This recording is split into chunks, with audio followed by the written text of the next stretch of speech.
بسم اللہ الرحمن الرحیم۔ السلام علیکم ناظرین۔ برسات کے دن تھے جب سلطان کا شکار کرنے کا دل چاہا۔ کئی روز کی مسلسل بارش کے بعد آج ہی سورج نکلا تھا اور ماحول ہی بہت خوشگوار ہو رہا تھا۔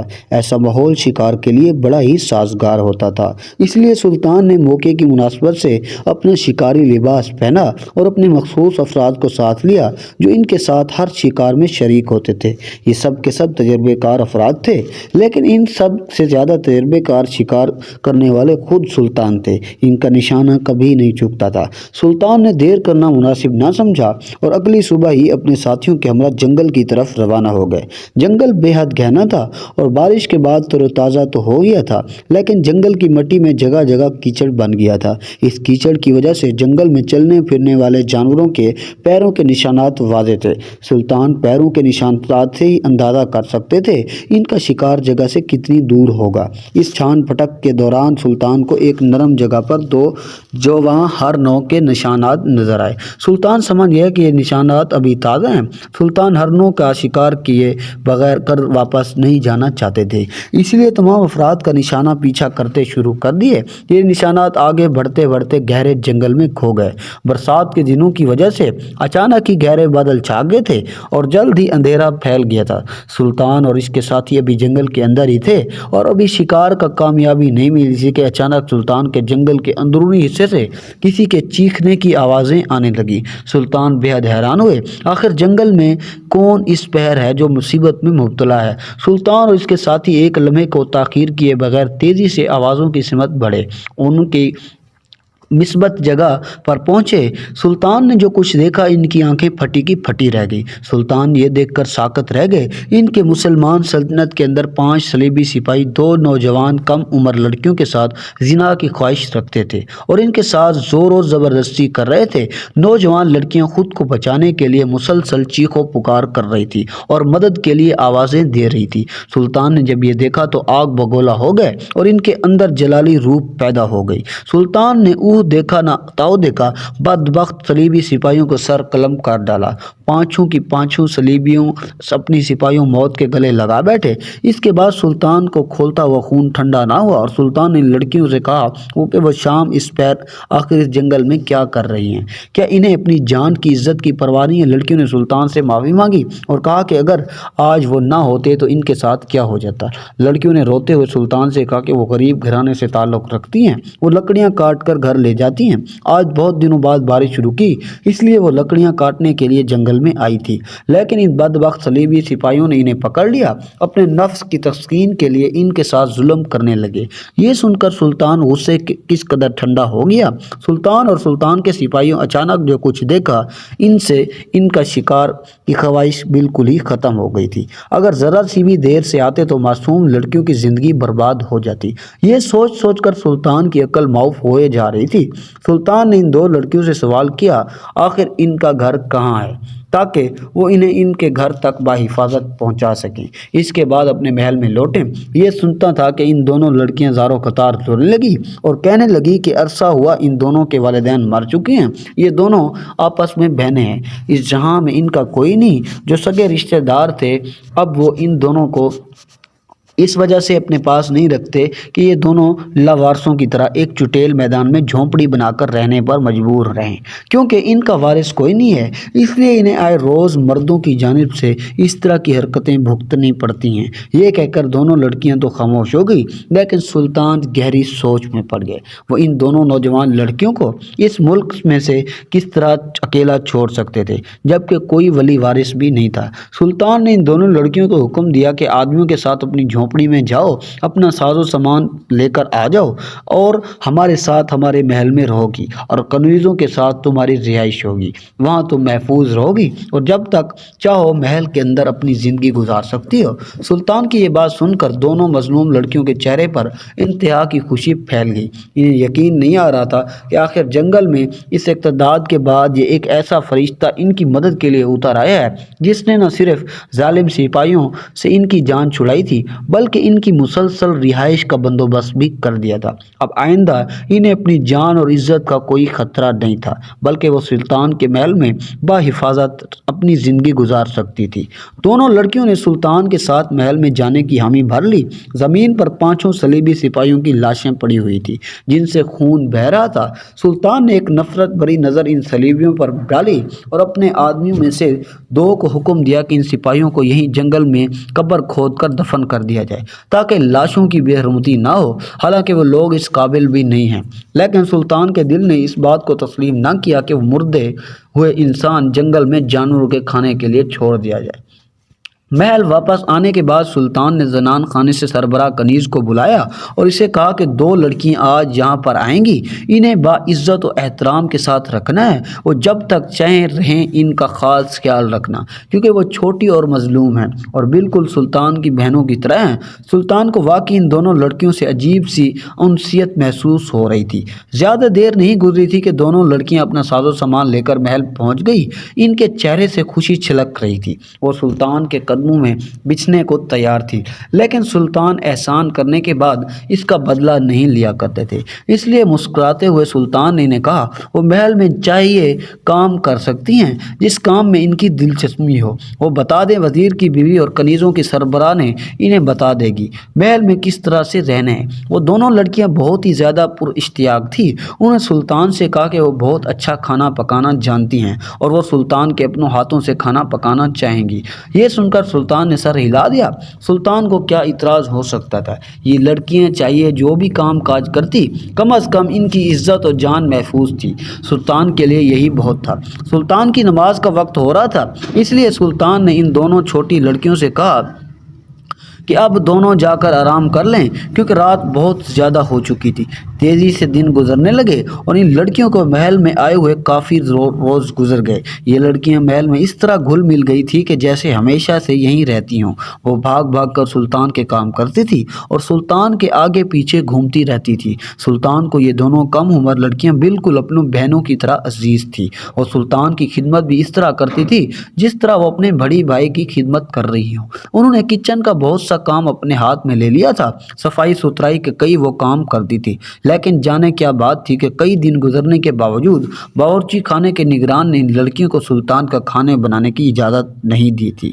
حالانکہ دونوں لڑکیوں کی دلی خواہش تھی کہ وہ سلطان کے لیے اپنے ہاتھوں سے کھانا بنائیں۔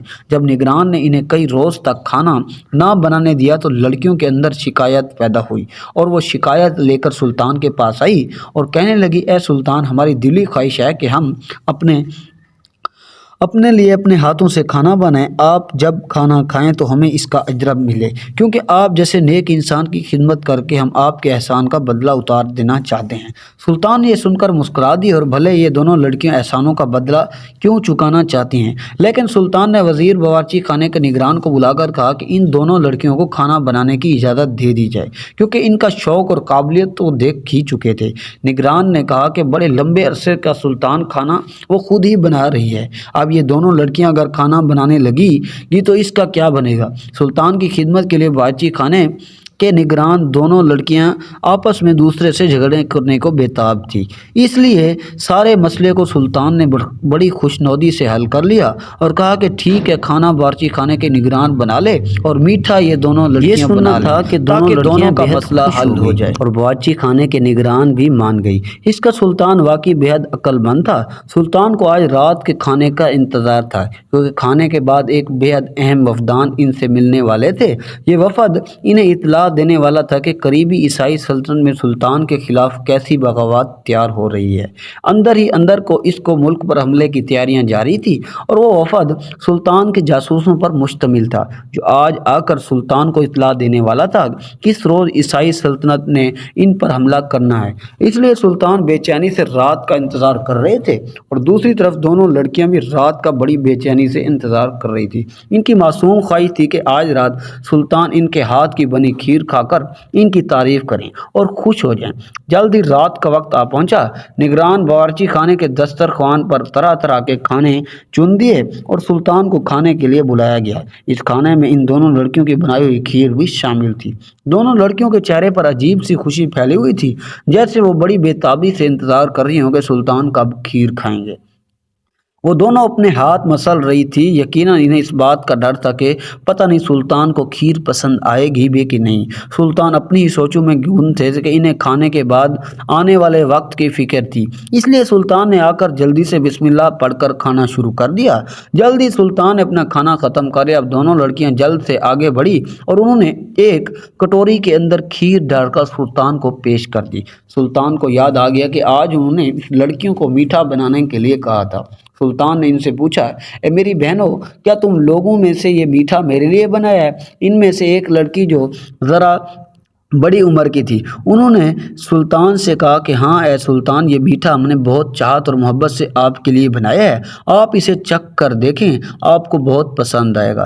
سلطان نے کھیر کی پیالی اپنے ہاتھوں میں لے لی اور کھانے کے لیے پہلے ایک بار لڑکیوں کی طرف دیکھا اور پوچھا، کیا انہیں محل میں کسی قسم کی کوئی تکلیف تو نہیں؟ لڑکیوں نے بھی سلطان کو منہ سے کچھ نہ نکلا تو سلطان نے پھر پوچھا، اگر انہیں محل میں کسی قسم کی کوئی دکھ یا پریشانی ہے تو وہ سلطان کو بتائیں۔ یہ دونوں سلطان کو چھوٹی بہنوں کی طرح ہیں اور انہیں سلطان کی حفاظت کے لیے کچھ بھی کریں گے۔ تو دونوں لڑکیوں بالکل خاموش کھڑی رہ گئی۔ ان کے پاس سلطان کو دینے کے لیے کیا جواب تھا؟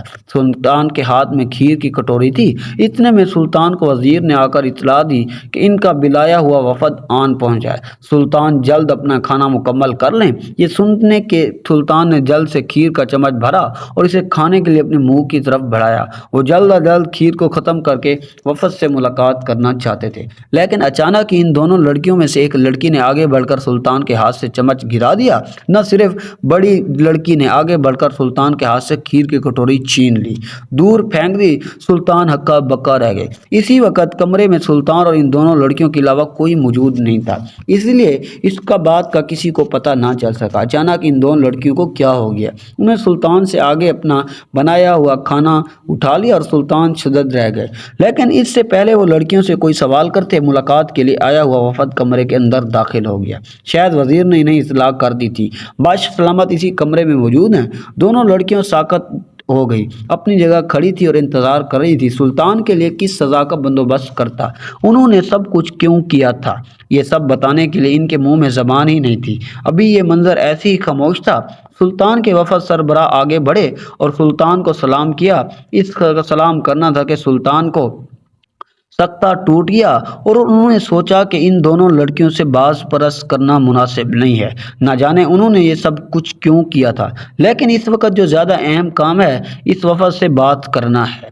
لیکن وہ کس بات کرتے؟ وفد کا سربراہ ان لڑکیوں کو دیکھ کر چونک گیا تھا، بس انہی کو دیکھتے ہی جا رہا تھا۔ اس کے چہرے پر ہوائیاں اڑ رہی تھی، یوں جیسے اس نے کسی کو بھوت دیکھ لیا ہو۔ سلطان کو یہ بات پسند نہیں اور اس نے ان دونوں لڑکیوں کو وہاں سے بھیج دیا۔ جب دونوں لڑکیاں وہاں سے چلی گئی تو سلطان جاسوس سے کہا، وہ اس طرح ایک غیر محرم لڑکیوں کو کیوں گھور رہا تھا؟ جاسوس نے سلطان سے معافی مانگی اور کہا، اے سلطان، کیا آپ کو اندازہ نہیں ہے کہ آپ کے محل میں کیا ہو رہا ہے؟ آپ ملک سے باہر جاسوسی کے لیے وفد بھیج رہے ہیں اور ملک کے اندر آپ کو جڑیں کھودلی پڑی ہیں۔ سلطان نے جب یہ سنا تو ہکا بکا رہ گئے، آخر یہ وفد کا سربراہ کیا کہہ رہا ہے؟ سلطان نے اسے بٹھایا اور کہا کہ تسلی سے مجھے بتاؤ کہ جو کچھ تم نے کچھ دیکھا۔ چونک گئے۔ سربراہ جاسوس ہاتھ ملتے ہوئے سلطان کے سامنے بیٹھ گیا اور کہنے لگا، عیسائی سلطنت میں آپ کے حملے کے لیے بالکل تیار ہے۔ ان ملک کی ایسی خبر مل رہی ہیں جو ان کے سپاہی سرحد پار حاصل کر سکتے ہیں۔ یوں لگتا ہے کہ کوئی بھیدی ان کی سلطنت کے اندر موجود ہے۔ ان کی فوج بے حد طاقتور ہے اور وہ ہر اوچکنڈا آزماتے ہیں، اس لیے ان کو ہرانا بے حد مشکل ہے، کیونکہ ان کے اندر اخلاقیات کی نام کوئی چیز نہیں ہے۔ ان پر حملہ اس پوری سلطنت پر عیسائیت کا راج کرنا چاہتے ہیں، اس لیے وہ دن رات تیاریاں کر رہے ہیں اور جلد ہی وہ یہاں پر حملہ کر دیں گے۔ سلطان نے جب یہ سنا تو چونک گئے۔ ان کے چہرے پر پریشانی کی لکیریں پھیل گئی اور یہ بات تو پہلے ہی جانتے تھے، لیکن اس کے بعد جاسوسوں نے جو بات سلطان سے کہی، اس بات نے سلطان کے دل میں خنجر گھونپ دیا۔ جاسوس کی بات سن کر سلطان کو ایسا لگا کہ محل کی چھت ٹوٹ کر ان کے سر کے اوپر آ گری ہے۔ وہ بے حد عقل مند تھے اور ذہین تھے، لیکن آخر وہ اتنی بے وقوفی کیسے کر سکتے تھے کہ خود کو سمجھ نہ آئے؟ ایسا فیصلہ آخر کیوں ہو گیا ہے؟ انہوں نے خود اپنے محل اور سلطنت کے مستقبل پر داؤ لگا دیا، معلومات دے چکا تھا۔ اب انتظار تھا کہ سلطان کو اس نیا کیا حکم دیتے ہیں، لیکن سلطان کو حکم کیا دیتے؟ سلطان سلطان کا تو ذہن ہی معوف ہو چکا تھا، لیکن جاسوس کو حکم دیا کہ وہ کچھ دیر انتظار کرے، جلد ہی وہ اسے بتائیں گے کہ مزید کیا کرنا چاہیے۔ اور سلطان جو کچھ کرنے والے تھے اس کے لیے یقیناً اسے کچھ وقت دیا جانا تھا۔ اس وقت نے سلطان کو کچھ کڑے فیصلے تھے، فیصلے جن کا ذکر کرنا سلطنت اور عوام کے لیے بہت ضروری تھا۔ جاسوس نے حامی بھری اور سلطان نے اسے محل کے اندر ہی ٹھہرا دیا۔ رات گہری ہو گئی لیکن نیند سلطان کی آنکھوں سے کوسوں دور تھی۔ آدھی رات گزر چکی تھی اور زنان خانے میں بیٹھی ہوئی ان دونوں لڑکیوں نے کہیں نیند سے خالی تھی اور دونوں ایک دوسرے کے ساتھ ایسی میٹھی ہوئی گویا انہیں کسی چیز کا خوف تھا۔ ان میں سے بڑی لڑکی بولی، کیا تمہیں اس وقت یاد ہے جب ہم اپنے والدین کے ساتھ اپنے گھر میں سکون کی زندگی گزارا کرتے تھے اور ہمیں ایک گھرانہ تھا اور انہیں صلیبیوں جیسا اور خوشیوں کی نظر لگا دی؟ دونوں لڑکیاں یہ سن کر رونے لگی اور کہنے لگی، ہاں اس وقت خوشیوں کی تو کیا ہی بات تھی، ماں اور باپ دونوں ہمارے ساتھ تھے، دونوں ہی شہزادیوں کی طرح ہماری پرورش کر رہے تھے، ان کی محبت کو دیکھ کر ایسا لگتا تھا زندگی جنت ہے۔ لیکن اس روز جب صلیبی سپاہی ہمارے گھر میں داخل ہوئے اور ہمارے والدین کو اٹھا کر لے گئے تو ہمیں بندی بنا لیا گیا، ہمارے لیے جینے کی کوئی وجہ نہیں تھی۔ بچی دونوں لڑکیاں بے حد افسردہ تھی، وہ خیالات میں گم تھی، وہ سوچ رہی تھی کہ والدین کے بعد صرف ایک سلطان ہی تھے جنہوں نے باپ بھائی جیسی شفقت ان کے سر پر رکھی تھی اور بلا کسی لالچ کے انہیں اپنے جگہ دی تھی اور انہیں ہر خوشی میسر تھی۔ لیکن ان دو لڑکیوں کی بد نصیبی تھی کہ انہوں نے خود اپنے سلطان کو نقصان پہنچانے کا سوچا۔ بڑی لڑکی نے اپنے ہاتھوں کو دیکھا، یہ وہی ہاتھ تھے جن ہاتھوں نے سلطان کو کھیر کے اندر زہر ملایا تھا۔ جیسے ہی اسے یہ بات یاد آئی اس کی آنکھوں سے آنسو بہنے لگے۔ اس کی چھوٹی بہن نے جب یہ دیکھا تو کہنے لگی، اس کے علاوہ ہم کچھ بھی نہیں کر سکتے۔ کیا تمہیں یاد ہے جب جنگل میں وہ صلیبی سپاہی ہمیں ساتھ لے گئے انہوں نے ہمیں کیا کیا تھا؟ مجھے یاد ہے جب کچھ انہوں نے کیا تھا وہ نہیں بھول سکتی۔ اپنی باتیں کر رہی تھی، انہیں دروازے کے باہر کھٹکھٹاہٹ محسوس ہوئی۔ ان دونوں کو بے حد خوف محسوس ہوا۔ رات کے اس پہر زنان خانے میں کون ہے؟ اتنے میں دروازے کے باہر سے سلطان کے مصاحب خاص کی آواز سنائی دی جو ان دونوں لڑکیوں کی آواز لگا رہا تھا۔ سلطان نے ان دونوں لڑکیوں کو اپنے دربار میں خاص میں بلایا۔ دونوں لڑکیاں خوف سے کانپ رہی تھی۔ ان کے دربار میں پہنچی، وہ جانتی تھی کہ سلطان ان کا سال کرم کر دے گا کیونکہ ان کے سوالات کے جواب مانگے گا، کیونکہ انہوں نے سلطان کے ہاتھ سے کھیر کا پیالہ پھینک دیا تھا۔ سلطان نے بے وقوف ہرگز نہیں تھے، وہ جان نہ پائیں کہ لڑکی نے ان کے ساتھ کیا کیا تھا۔ دربار میں سلطان کے ساتھ ان کے جاسوسی وفد سربراہ بھی موجود تھے۔ جب ان کو سر جھکا تو وہ بادشاہ مہمانوں کو نظر بھری دیکھ رہے تھے کیونکہ اس کے دل میں سلطان اور اس کے مہمان دونوں کی عزت تھی۔ سلطان نے دونوں لڑکیوں کو بلایا اور ان سے پوچھا، اے میری بہنوں، کیا وجہ تھی کہ میرے لیے اتنی چاہت سے کھانا بنانے کے باوجود جب انہیں کھانا لگا تو تم نے اسے گرا دیا؟ کیا تم لوگ مجھ سے کچھ چھپا رہی ہو اور تمہارے دل میں جو راز پوشیدہ ہے مجھے بتانا چاہتی ہو؟ لیکن کیا تمہیں انہیں جانتی ہو مجھ سے کچھ چھپا رہی ہو؟ اگر مجھے کوئی محبت نام پر دھوکہ دینے کی کوشش کرے تو ضرور میری آنکھوں پر پٹی بن جاتی ہے، لیکن ایک وقت آتا ہے کہ وہ پٹی ضرور اتر جاتی ہے اور میں حقیقت کو اپنی نظروں سے دیکھ لیتا ہوں۔ آج تمہاری حقیقت بھی میرے سامنے کھل گئی۔ یہ کہہ کر سلطان نے جاسوس سے کہا کہ وہ بتائے کہ یہ دونوں لڑکیاں کون ہیں۔ جاسوس بولا، حضور، ان دونوں لڑکیوں میں نے عیسائی سلطنت میں جاسوسی کے دوران وہاں موجود سلطان کے محل سے نکلتے ہوئے دیکھا تھا۔ یہ ان کی خاص اعلیٰ کار ہیں اور ان کے حکم بڑے بڑے کام سر انجام دیتی ہیں، اس لیے میں ان دونوں کو آپ کے محل میں دیکھ کر چونک گیا تھا۔ آپ کے محل میں ان دونوں کی موجودگی